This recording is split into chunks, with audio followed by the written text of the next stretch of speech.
I brought you a midnight snack, Mr. Henry. Here, eat something, Mr. Henry. It's late. Please, Mrs. Dill, will you stop bothering me? There's no sense of killing yourself for a lot of relatives who show no appreciation for your kindness. You're right. They've never appreciated anything I've done for them. And why don't you let them shift for themselves? Unfortunately, our finances are linked so tightly together that I have to work for them and protect them to save myself. In the 20 years I've served you, I've never heard them say or do one kind thing for you. That'll be all, Mrs. Dill. There's something else, Mr. Henry. Well? I've had another warning. I have no time now to listen to your foolish spirit messages. But this one isn't foolish. The voice said that grave danger was lurking near. Very near. I said it was nonsense. Will you leave me alone? Be careful. I believe in the messages.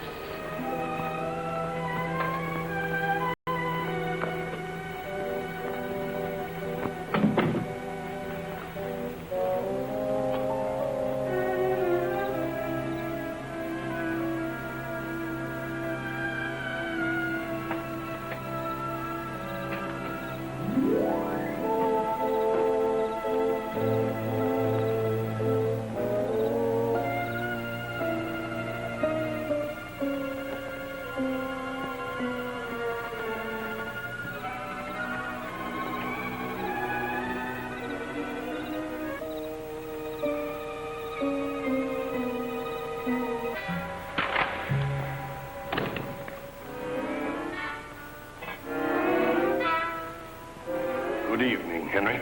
Walter, keep your hand away from that phone. I could have you arrested, Walter, for breaking into my home like this. Don't forget, we're brothers. The police might not believe you. You could have entered by the front gate like anyone else. How did you get in here without your watchdog Patton knowing it? That's my secret. I've tried in every way possible to see you, but you're either out or won't answer the phone. What do you want? My share of the money from the estate. Sit down and we'll discuss it. I won't be here long enough to sit down. And there'll be no discussion, Henry. Now open that safe and give me what's coming to me. I don't have that amount of cash in the house. Besides, I'll have to look over our accounts. I don't really know how much you're entitled to. Close to $250,000, nothing like that. But we'll forget that for the moment. Now, I'll get the accounts together. You spend the night here as my guest. And tomorrow, Black will start to prepare a statement for you. How long will that take? Oh, about a week. Now, Walter, you don't understand big business. I've tried to explain that to you and to Sarah and to Morgan. All the money is invested. You simply can't get that amount of cash together at a moment's notice. I've listened to your talk on big business long enough. Granted, it takes you and that tricky lawyer of yours a week to get things in order. All right. I'll be back in a week. And I want my share, cash on the line. No more stalls, understand? That's the way you want it. But you're making a mistake. Now, if you let your money ride a little longer, I'll make more profit. I've heard that before, too. I want a settlement or else... Very well. But you're acting foolishly, Walter. You might just as well be my guest. I decline the polite hospitality, Henry. I'll be watching every move you make. And I advise against any tricks. Oh. And another thing. Don't tell anyone I was here. Remember, I can get in here anytime I want to.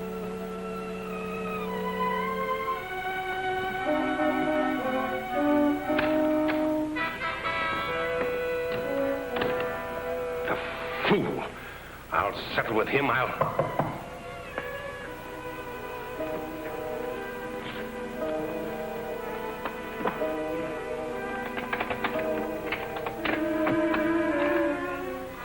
sorry to have disturbed you, sir, but I thought I heard someone talking. You did, Patton. My brother Walter was just here. Mr. Walter? Was he here? He was. Did he make the usual demands?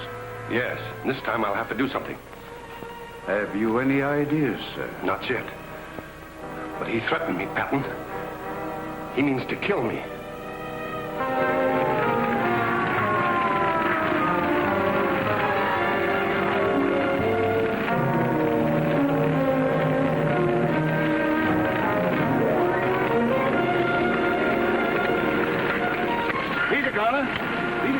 Aren't any good against a place like that. Better call in your report. Right.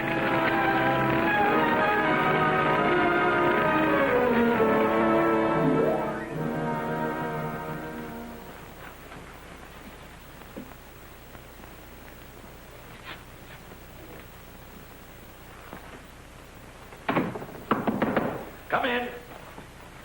Don't signs mean anything to you? Sure. Howdy, Bob. Oh, I know I'm welcome.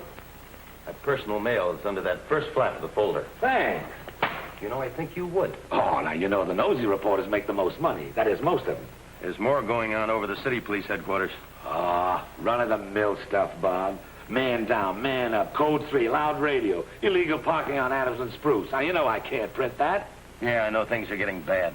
Pretty soon you newspaper fellas are going to have to go out and commit a crime or two of your own just so you'll have something to write about. Yeah. Get a load of this. Sedan, driven by Henry Calvert, left highway a quarter of a mile above the bottom of Saunders grade. Car is burning furiously. Body of man and car thought to be that of Henry Calvert. See? What'd I tell you? And what of it? The old man lived long enough, had plenty of money to enjoy himself while he was here. Now, is that startling news? Want to go along and have a look? Might as well. I'll go for the ride. Okay, we'll go in just a minute. Hey, wait a minute. How come you're so interested in a routine checkup of a car accident? Just at the moment, that's my personal business. And what about that letter you got out of your personal file? Opportunity knocks only once. Oh, come on, Bob. Give a pal a break, will you? I gotta get something to bring to the board.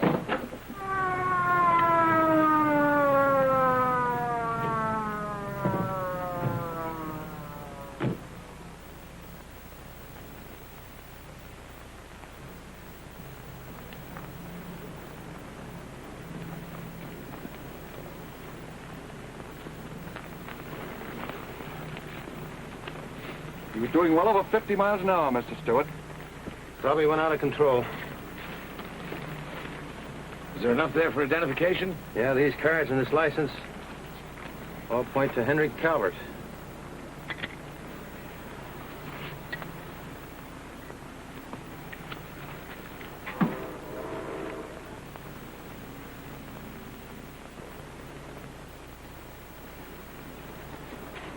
Hey, what's cooking, Bob? I don't know yet, Duke. This accident doesn't look right to me. Suicide? Well, it could have been, but I'm wondering what that piece of rope had to do with it. And the hand throttle's pulled all the way out. Well, it does look funny, but old man Calvert wasn't the kind of a guy to bump himself off. He had too much to live for. I thought of that, too. There are a lot easier ways to take your own life. Hey, officer, when the wreckers take that car in, don't let them touch a thing, especially that piece of rope. Yes, sir.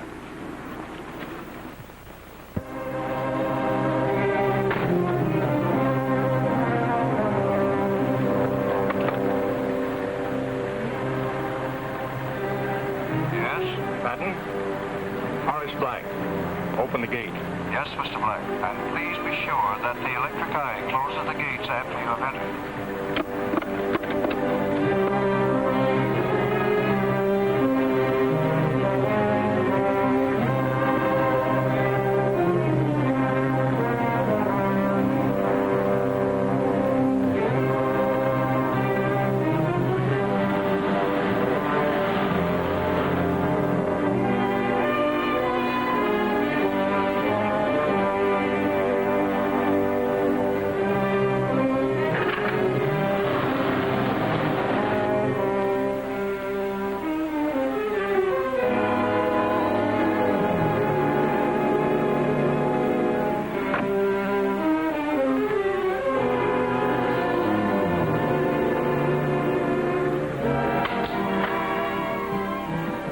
Mr. Black. Patton?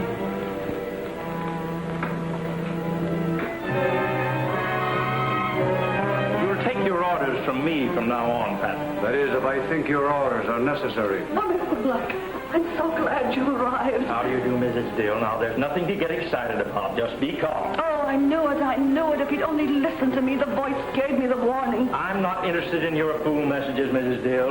That's what he said. If he'd only been careful. Evil forces plotted his death, I know it. She's been saying that for years. You're both glad that he's dead. Do you hear me? Glad. That'll be enough, Mrs. Steele. I've notified his brothers, Walter and Morgan, to come here at once. Also his sister, Sarah. I'll get things ready. I suppose they'll want to stay here 3 or 4 days for the reading of the will. Yes. Now you two leave me. I have work to do.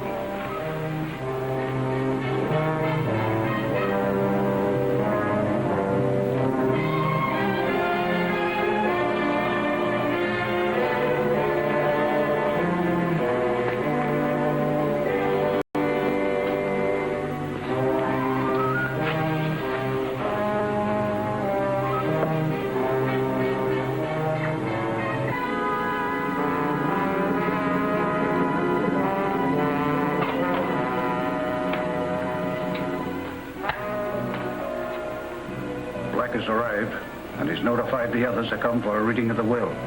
What are we waiting for? Any further instructions? Not for the present.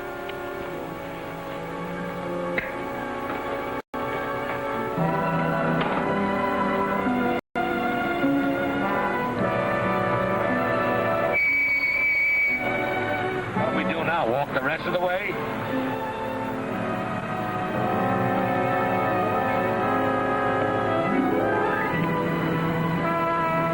One of the poor relatives. They won't let in the front way.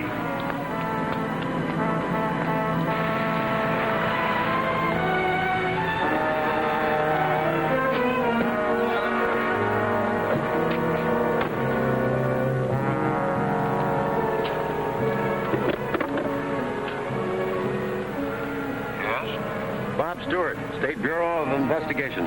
Sorry, Mr. Stewart, I have no authorization to let you in. You haven't any authority to keep me out either. Come on, open up. Very well, sir.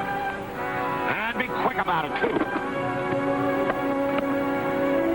You go ahead and drive in. I'll close the gate.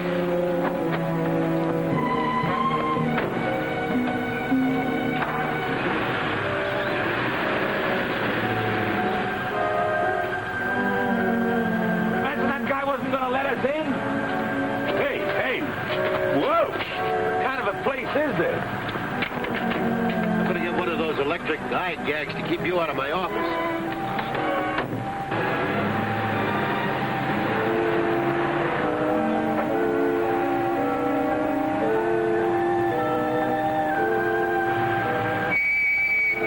Now what?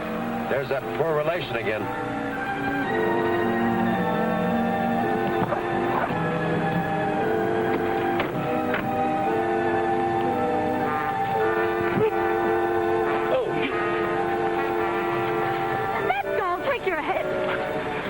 Wait. What are you carrying that thing, Rock? What have you got to say for yourself? Give me my bag.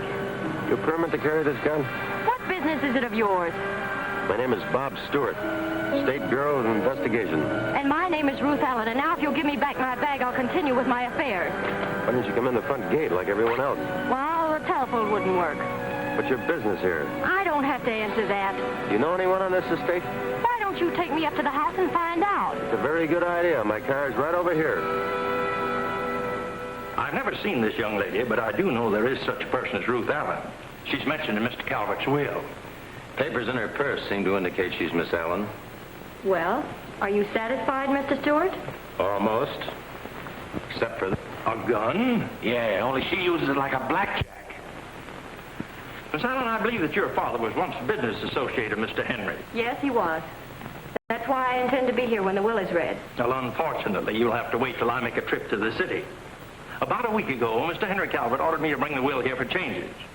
And he insisted on keeping both copies in that safe. both copies are missing? That's right. As well as some valuable bonds and a small amount of cash and some jewels. I'm in hopes of finding one of the copies of the will in the safe deposit box.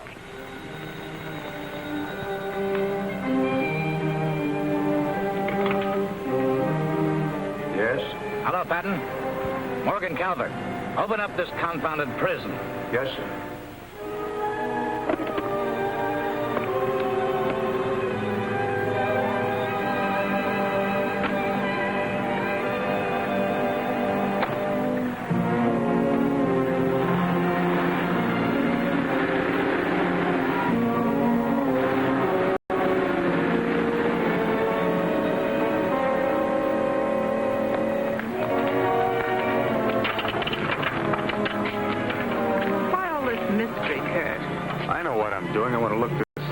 Before I stick my neck out. But if you're related to these people and you got a wire, I don't see why Look, Rita, after you've seen your new in-laws, you'll understand why it's smart to go in this way.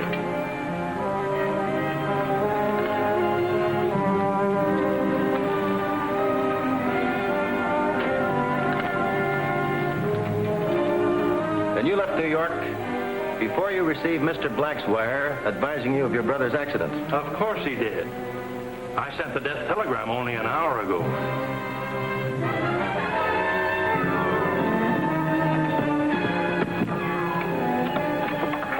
I knew you'd be back to get what you could. Oh, hello, Mrs. Dill. How are you? You know you don't care how I am. You've been mean and hateful all your life. Who's this woman? That's my wife. Rita, Mrs. Dill, my dear Uncle Henry's housekeeper. So you thought you could afford a wife now that he's gone and probably left you something in the will. Goodness knows why he should. Look here, Mrs. Dill. I don't know what you're talking about, but you can keep a civil tongue in your head. Uncle Walter wired me he's having a showdown with Uncle Henry, and I figured I'd better get over here. Yes, and maybe Mr. Walter killed him, too. Have the spirits been talking to you again? Don't act like you didn't know it. Mr. Henry has passed on. You'll be glad of that.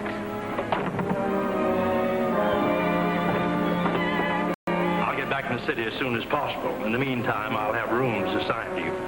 I suppose you'll want to stay, Mr. Stewart? Yes, I will. You can count me in. I'll take the padded cell. Quiet, Duke. Yes, sir? I'm leaving for the city, Patton. You and Mrs. Dill assign rooms to our guest. At once, Mr. Black.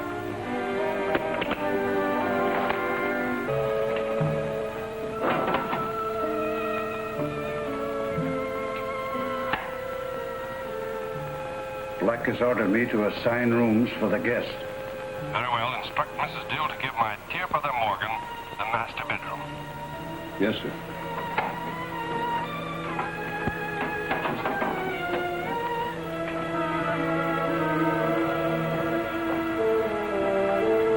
Follow me, please.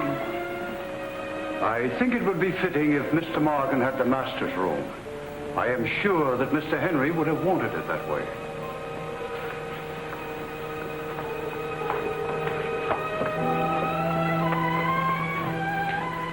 Go up and get us a room, will you, Duke? I have some work to do. Okay. Oh, I think I'll wait for you. Go on. Oh, I don't like this place. People around it.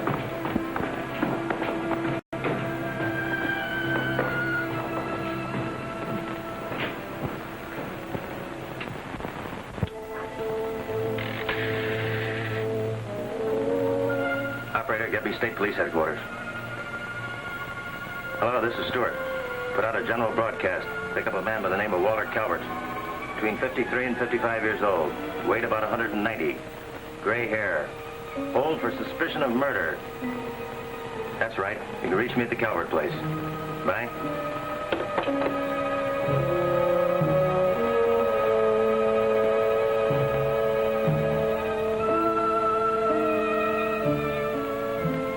Thought you'd gone up to your room, Miss Allen. Why did you send that message? I'm asking the questions, not answering them. You're making a mistake. Walter Calvert didn't kill Henry. Just what is your connection with the Calverts? I won't answer that. But I'll tell you this much. I'll do anything I can to keep you from blaming Henry's death on Walter.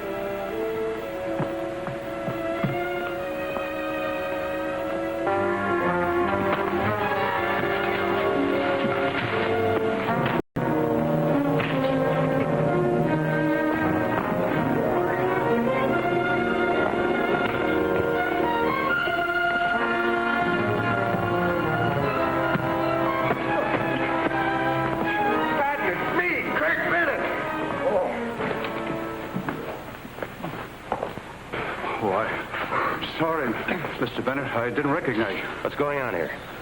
This is Mr. Kurt Bennett, Mr. Henry's nephew, and Mr. Stewart of the State Bureau of Investigation. This is my wife, Rita. How do you do? You're here to attend the reading of the will, Mr. Bennett? No, as a matter of fact, I didn't know Uncle Henry was dead. We're just visiting. I see. The phone at the gate was out of order, is that it? Huh? Yeah, that's it. Now, look here, Kurt. I don't know what this is all about, but I'm not going to get into trouble. Tell the truth. Keep your mouth shut. I will not. He got a wire from his Uncle Walter asking him to come here for a showdown with Henry Calvert. She's right, Mr. Stewart. We aren't looking for trouble. You two go up to the house. Is it all right if we go back to our car to get our bags? Yes, but don't go away.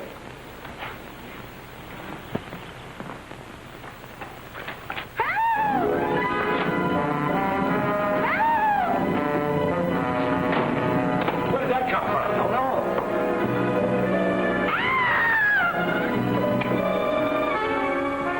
She threatened my life. What about that, Miss Allen? Oh, she's exaggerating. She tried to make me tell her where Walter went after he left here. I don't know what she's talking about. Walter Calvert was here. Someone saw him. He sent the telegrams from the village. Take me out of here before she kills me. Calm yourself, Mrs. Dill. Calm.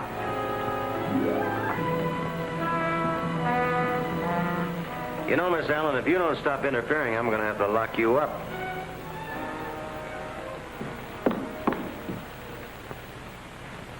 Something tells me she don't like you. Yeah, something tells me she knows a lot more than she pretends. All right, come on, Bob. What gives? Do you suppose that Walter guy is hiding here and he did fix up Henry in that accident? Could be. Could be, he says. How about that letter you took out of your files? Could that have anything to do with it? Yes, Patton? Mrs. Sarah Caldwell has arrived. Sarah, that's Henry's sister. This is Mr. Stewart of the State Board of Investigation. How do you do, Mrs. Caldwell? I knew the police would get mixed up in our affairs sooner or later. Why do you say that? You don't know this family very well, do you, Mr. Stewart? I'd like to talk to Mr. Black. He's gone to the city. Who is this person? Duke Ellis of the press. Yes, ma'am, and I'd like to have an interview. I dislike newspapers and the men who print them. When did you learn of Henry's death, Mrs. Caldwell? I can read the papers. So you came back, too, to gloat over his death. Unfortunately, I'm not a liar. Henry's death leaves me unmoved. Perhaps the rest of us can get what is ours now. This way.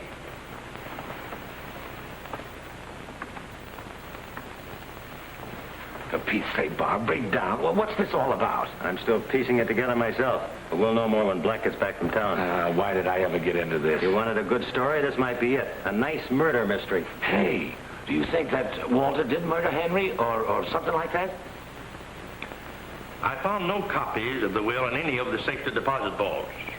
Furthermore, the bank account has been drained, and all negotiable securities have vanished. Vanished? Why, that's ridiculous. The withdrawals were made by Henry Calvert himself 2 days before his death. There are but two conclusions. One, that Henry Calvert hid his fortune before he died, or that Walter Calvert got it. You have no right to say that. Miss Allen, I'm not dealing in personalities. Please sit down. 5 days before Henry Calvert met his death, I received this letter in his own handwriting. In it, he says that his life has been threatened. He requested that in the event of his death, we investigate to make sure he died of natural causes. I have every reason to believe that he did not die of natural causes. We may as well admit it. Any one of us here hated him enough to have caused his death.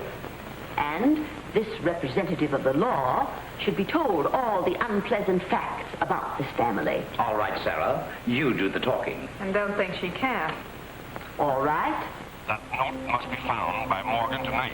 It will be.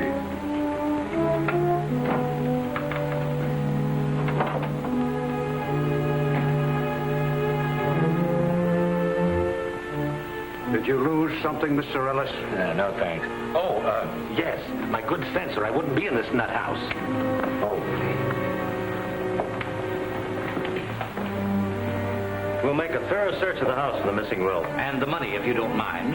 There isn't much we can do except wait for Walter. I have an idea that will be a very long wait. Don't you think so, Mr. Stewart?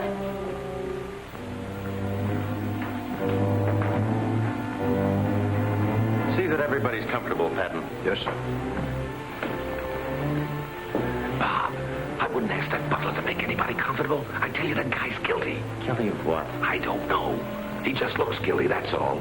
You need some sleep. Come on. Sleep in this place? Are you kidding?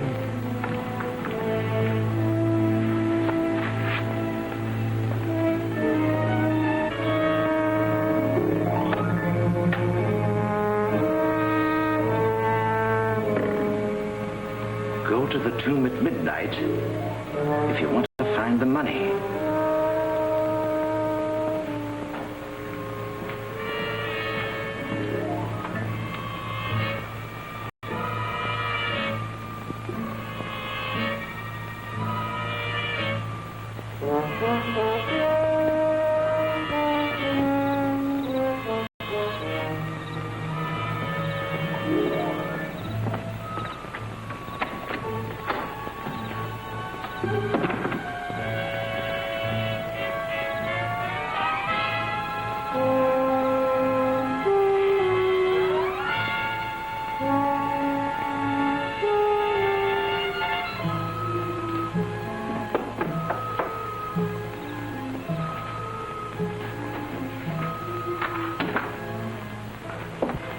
What are you doing here? I could ask you the same question. You're not going to ruin my chances of getting the person coming to me now. Up that gun.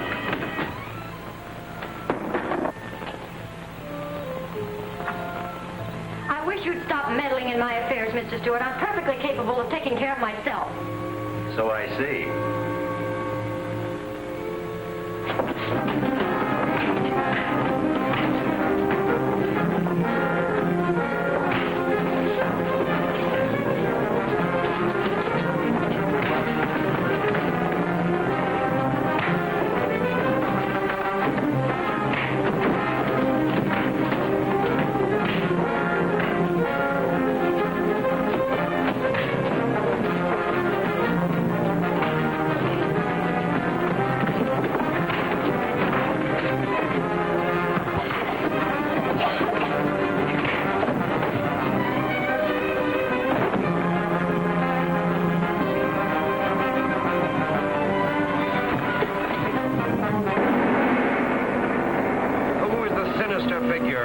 These people in that death chamber. Was it really Henry Calvert who met death in that automobile crash? Don't miss The Unknown Strikes, the second thrilling chapter of Who's Guilty, at this theater next week.